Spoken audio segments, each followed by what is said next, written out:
here is the next round. Like I said, I wanted to go through, finish off those trees, work on the space shot, just a little bit, and reveal my layers for this and how I created this. So if this is perhaps your first time watching one of these videos, there are 3 more for you to go back and check out along the way. The first one, I go through and explain my character process and how I build up characters with sort of the classic Greek perspective and proportions on the character. For this, we are working on a graphic novel cover as well as a spread here. And I've got my spread all lined out, starting to do the blocking in on the coloring there. That's in the last video. And I'm using this as my reference point for my color system. I like it because we've got a lot of strong contrast that's going on between the shadows over here for the picnic blanket, as well as the stuff that's on the ground. The foliage has got some nice shadow options that are happening, some good gradients running through there, a lot of colors to choose from, and then a lot of contrast on the characters as well. And that's really what I'm looking for this particular shot. This shot here takes place during a solar eclipse. And so we want to make sure that we have all those little circular shadows that are going on the ground. That's a big portion of this that I want to include at the end so that it's not confusing to anyone and you get the point of it. But over here, I've got my picture of the Earth that I rendered really fast from my initial sketch. And what I'm using is a picture of the Earth. The reason why I like this picture of the Earth is that it gives me a nice highlight for where the sun is reflecting on the water. It also gives me a good shadow over on the left-hand side, some lights going on. And I'm really interested in this aurora effect that's going in on the front of the Earth over here. So if I zoom in really close to this stuff, I can start to see that little gradient that's happening in this area and this thin little blue line that's happening around the edge of the Earth. Maybe it's a little bit easier to see right there, but we also have got a good sun point. I also like the way that the lights are starting to show up as the time of day changes. So that is what's going on.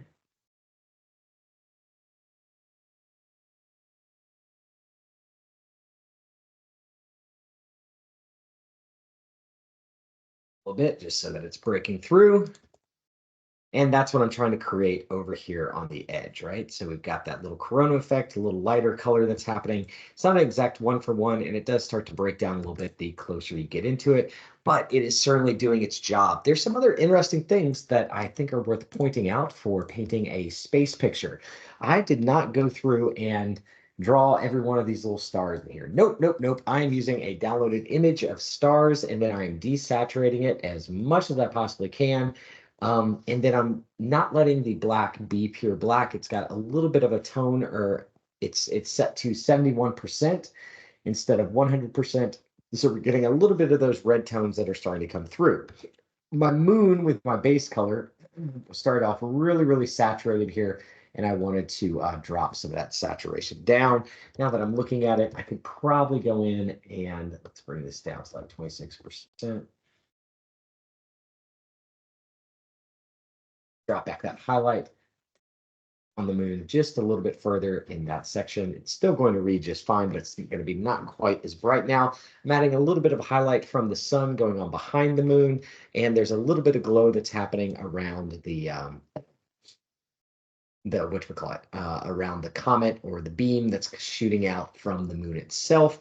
And I think I've done a good job of showing the moon's shadow over the Earth. It's a little bit exaggerated, and the moon is certainly closer than it actually appears within real life, but it's starting to help me use some of those blues that I've established within the sky, and I can continue to work through my piece like this. The next step, I don't want to go into this one too much. I think that I've still got a lot of things to be able to figure out within the way that I'm going to render this shot down here, so I don't want to overdo it with the grass and the other things that are happening within this piece.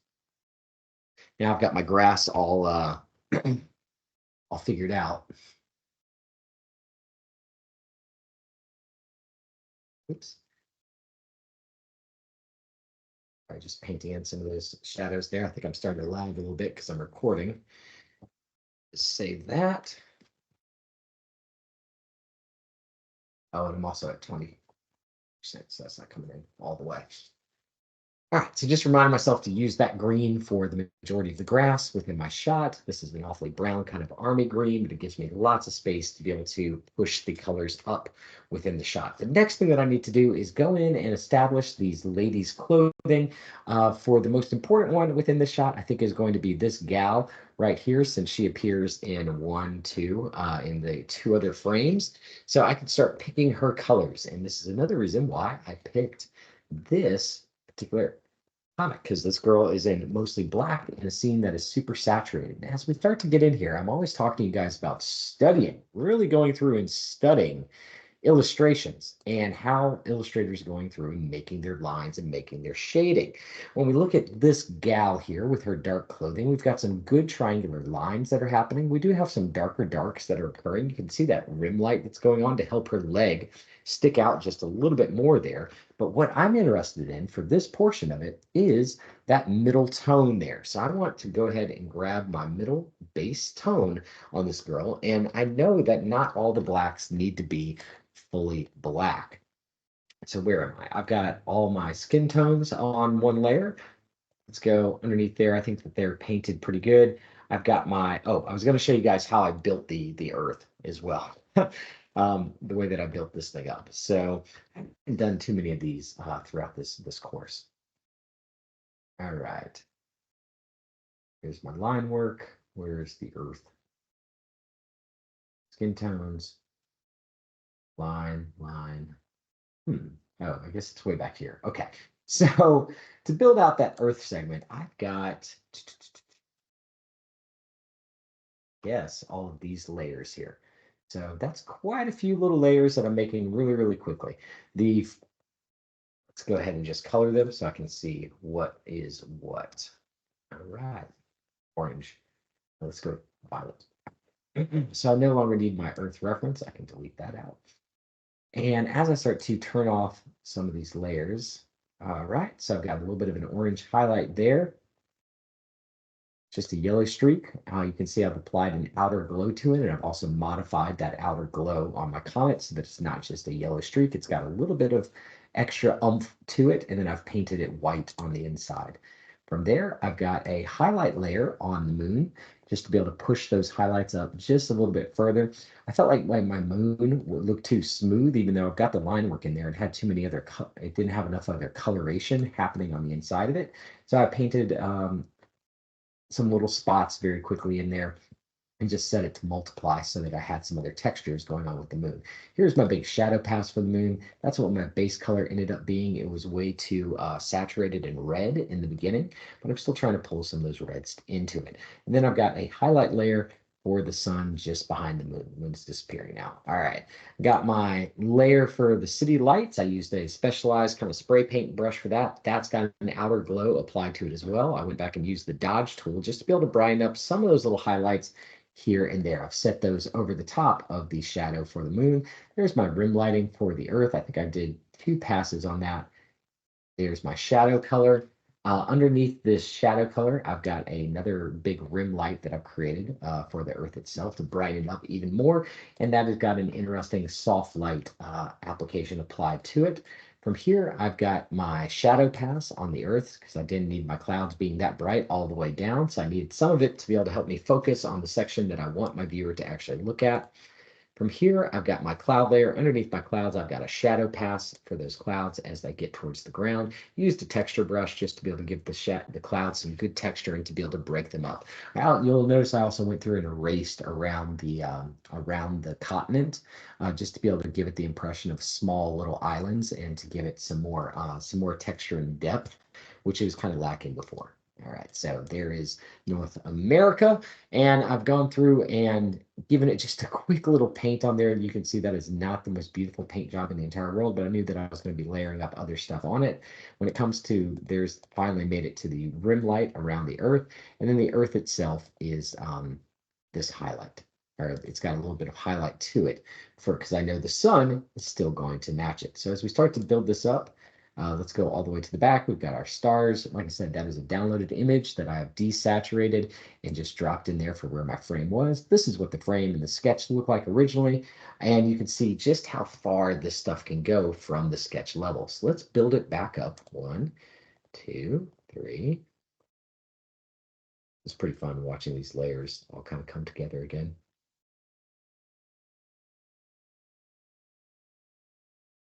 Now for the moon's layers, you can see how they're all kind of grouped together. And there we go. So as I start to zoom out on the sky, you can see that I'm getting a pretty impressive looking drawing of the Earth. I think that it really helps to be able to have those shadow shapes underneath there, underneath the clouds. And that drawing is doing exactly what I need for it to do. It also is sort of setting up some of the rules for how I'm going to be painting the rest of this thing, where I am using gradients and softer shadows, but I still want to kind of find my way to something like this, where there are gradients that are running through this thing. You can see the bottom of her feet up to the top of her leg there has got a gradient moving through it, and the shadow color changes as we move up the body as well. There's likely, some other soft gradients that are going on this chair over here, but we still got a lot of texture built into it. It's a very, very interesting rendering style where we do have that softer stuff, but we also have some good shape language that is going on with the way that the characters are rendered. And that is what I'm aiming for on this drawing. So for here, pink hair, oh man, pink hair just feels really obvious. It feels like that's something I could certainly do. And wow, when you actually select the color, you notice that it is a pretty red brown color on this character. But for now, the way that I'm setting up my cover, I've got my blanket on one layer. My grass is just one big square. From there, my base items around them are on one layer. Then I've got some details over the top, got all the skin on one layer. And then from there, I'm just going to create a new layer in between. And I'll likely have to do the hair on separate layers so that they do not overlap too much with one another. Let's see if I can get layer 27 on the inside of this hair. No, it's going to select the entire thing. It's not going to let me do it. That's all right. So I got to paint the hair or paint around the hair, which is another one of those darn trace jobs. This is, again, what I'm trying to avoid as much as possible whenever I'm going through and shading, because it just takes so long to be able to get this trace going around the character's hair, especially on a complex object like this. I really would much rather have a closed shape so that I don't have to do this tracing business. It just slows down the process considerably. And that is going to be what my next step is going to look like. But I don't want to have you guys sit here and watch me trace hair for 30 minutes or anything like that. Rather, let's talk about what the next steps look like for this. So I wanted to render that first frame on the spread of the Earth for you guys, just to show you what it looks like when I'm building up my layers. And I really want to, man, this week I'd like to be able to post an update on how this rendering system's going. It's got a lot of detail within this drawing, and I want to encourage you guys to please think about those backgrounds and how the background is helping to tell the story for your illustration or for this piece to inform the viewer with the character's poses, with the background, and with the environment, to really the way that you're moving the viewer's eye through the piece to let them know what is the most important thing that's going on within your painting. Wow, that's interesting. As you get much closer to this gal here, her skin looks almost completely white. She's, I think people seeing this for the first time could easily confuse her for being a vampire. Right.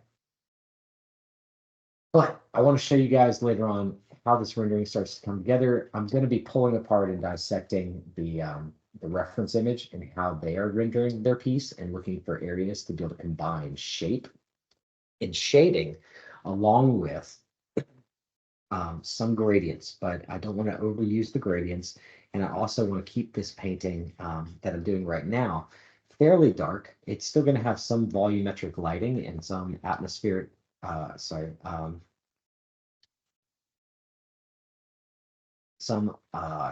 what's the word, ambient occlusion lighting that's going on with it, so that these characters appear a little bit more 3D. But for this cover, I really want that circular lighting during the eclipse to be able to come through and show up. And that's really going to drive a lot of the decisions that I'm going to make when it comes to the way that I light these characters. So sooner than later, I'm going to add that in. But first, I've got to get a baseline for the flat color within this piece. Oh man, and it's still not filled in all the way. Ooh, where did I leave the hole? Where's the hole? Color overlay. Right around the thumb. Okay. Nope, another one right here.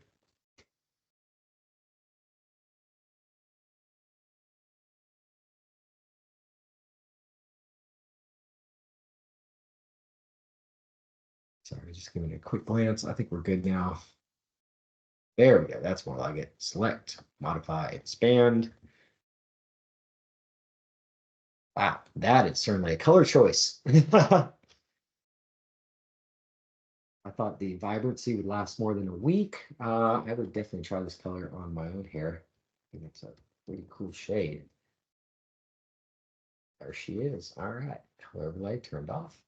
And we've got the dark hair in there. So I'm going to go through and continue to color out and block out my colors within this piece.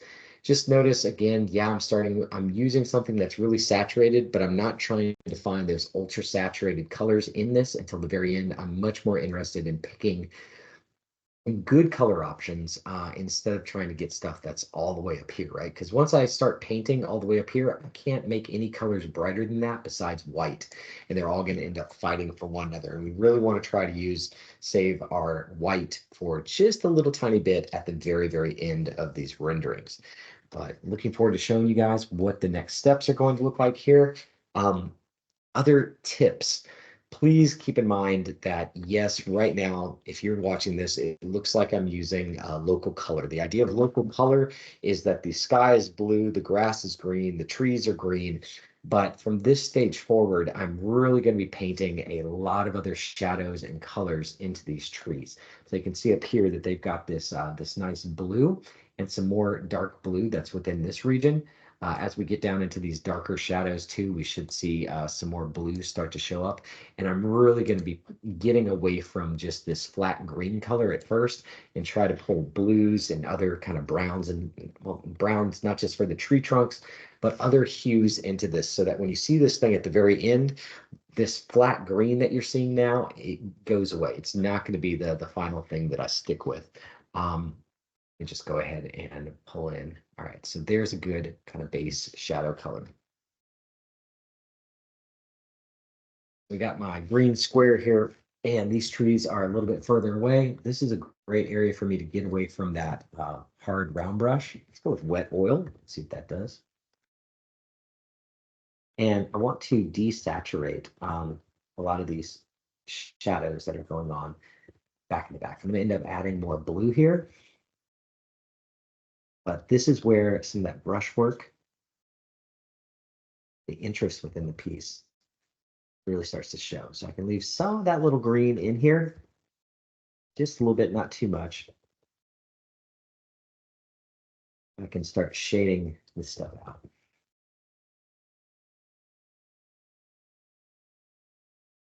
So behind this, I just want to show you guys what I mean. All right, so it still looks like I'm using green, gosh darn it. Let's go back to my reference image, and I should have a nice, that's my blue gray. Let's grab this blue. This might be a little bit too saturated or a little bit too dark for trees way back there, but we can start off, we can try it. All right, yeah, that's too dark. We're going to drop this back and lessen it quite a bit. Let's also take down the opacity, 38%, so that we can start to build this in here.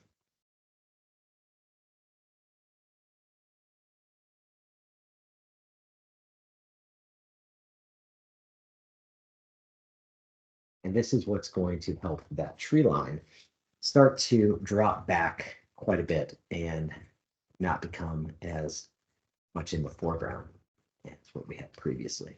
All right, so there's some trees. We can do some other little vertical lines within this section. You can see why I wanted to go through and lay in my base color. It makes it very, very fast from this stage forward.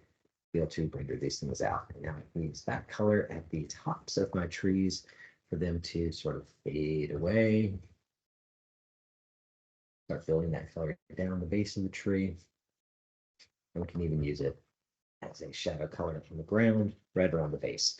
And that's going to help me start to camouflage this tree line and make it look a lot stronger. If that's something that you've ever struggled with, make sure that you're grabbing those reference photos. And, I've got a lot of good hues up on the top of these trees for making them brighter.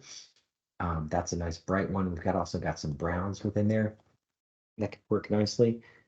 Let's caps locks on. Let's go back to my tree layer now. And using that same method, there we go. We can start to paint in a little bit too light here. Let's get more committal. Some of these shapes. So I'm using my brackets right now on my computer to be able to change the size of my brush. I don't want to be working the entire time with the same line weight. That starts to look a little bit cheap. And I'm also working on a new layer here. So I've got control over how this stuff ends up getting rendered. So this is what's catching what a little bit of light there is within my shot. And I'm doing a highlight pass, which, I think I've told you guys throughout the entire semester that we really want to save the highlight pass after we do that initial shadow touch on this. So I'm going to have to slow down a lot when I get to these trees within the foreground, but I can still make some decisions. These are going to be super saturated right here. Maybe these guys are catching some more of the light. And we've got some shadows, but I'm using my brackets again to be able to get a good variety of different shapes and languages that are going on. Since I've done that one, oops, to do some on this.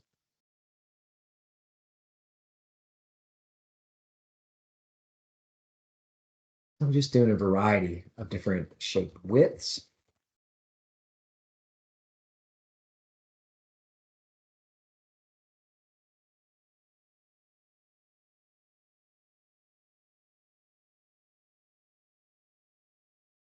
There we go. That's looking good. Hit Control S. And then those same shadow colors that we were pulling in before, I'm going to do at the bottom of the trees. So just one layer below and start pulling in a little bit bigger. These shadow colors. This is on a new layer, so I still have got the ability to be able to modify and change this. I continue moving forward. But we're making some kind of form and texture that's going on within this space now. That's exactly what I want.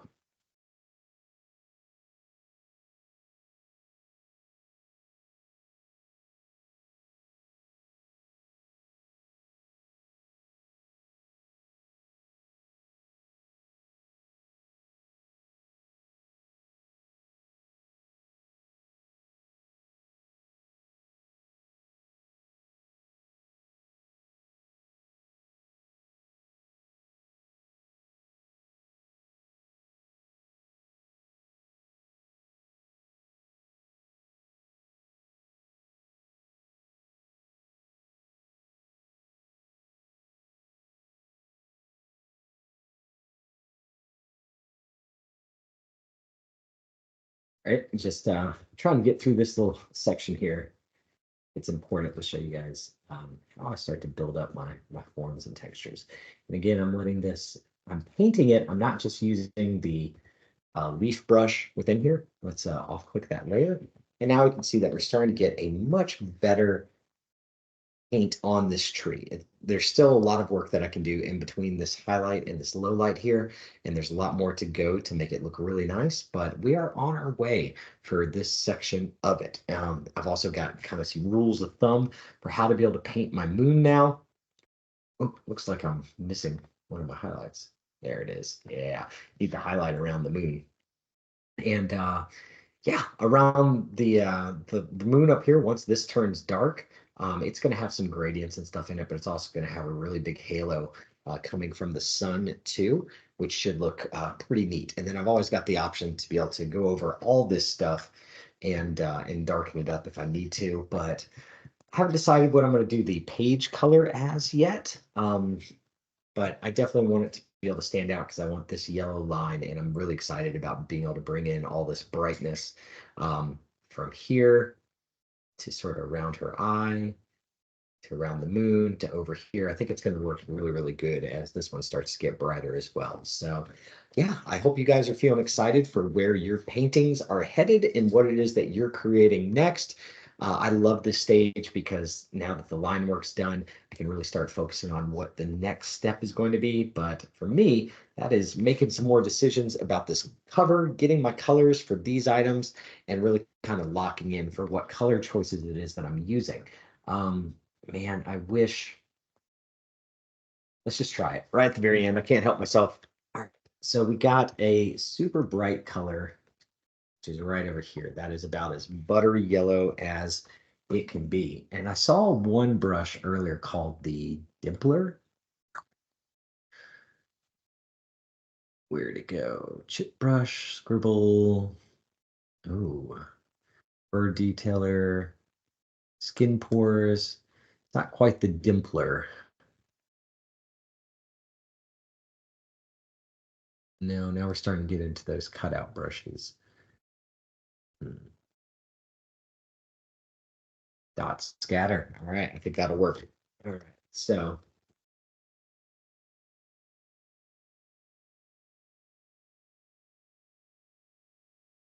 all right, so that's not giving me enough variation within my dot size. Hard particles.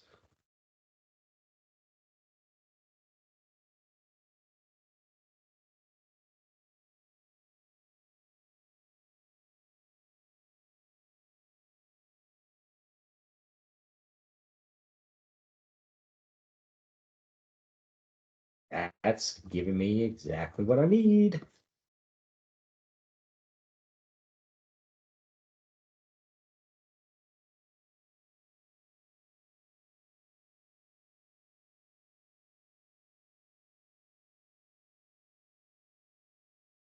Cool beans. Filter, blur, and then Gaussian blur. Just a little bit around the edges. So next up, I likely need to make these more round organic particles. Need something circular.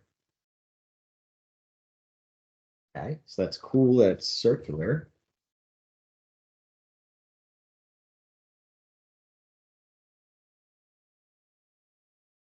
I need to do this on a new layer.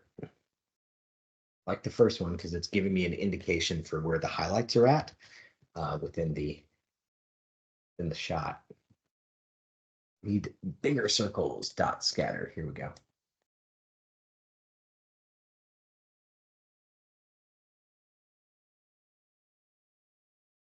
I think that'll work.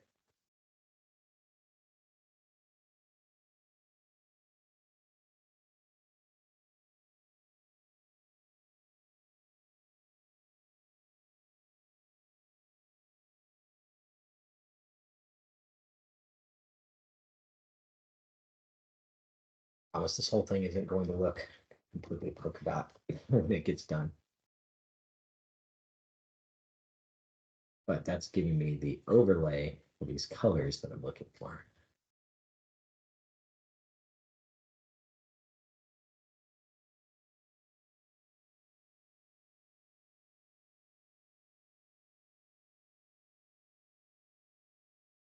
Okay, cool.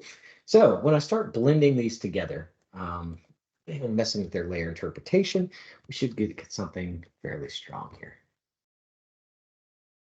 So that's brighter within that region. And let's try to mess with this interpretation, see what it does.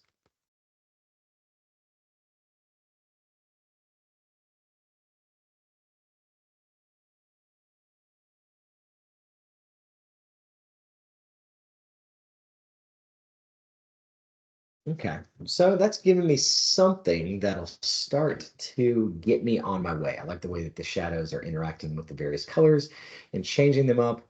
And yeah, I can probably go through and erase these guys out so that they're a little bit more circular with their shape. But as I start to build those up and build in my lighting within this shot, I should get something neat by the very end of this thing. So that's a closer look. I think it's funny that the brightest highlight came right on her face. She's got one as well, but she's not losing it. So some modifications to go on with there, but that is sort of where this thing is going to end up at. I might even throw some of the branches that we see within this shot into the very top of this scene or this space, kind of overlaying them a little bit, so you get the idea that there is some foliage covering where they are hanging out at, and to give some justification for these shadows that we're seeing, since really isn't much of one right now within the shot. We just have to kind of accept that they're under a tree.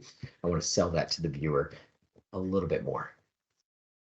Guys, I hope that you have enjoyed this and got something out of it this evening. I've got speech bubbles to add to this thing. I've got more rendering to go on. So when you guys see the updates, this should be pretty far along. I've got the idea. I've got a solid drawing. I've got my line work. We're in the coloring process. Once the base color is laid out, man, then the real fun can begin. So thank you so much for watching this tonight, and I hope it was useful for you all. Have a good evening.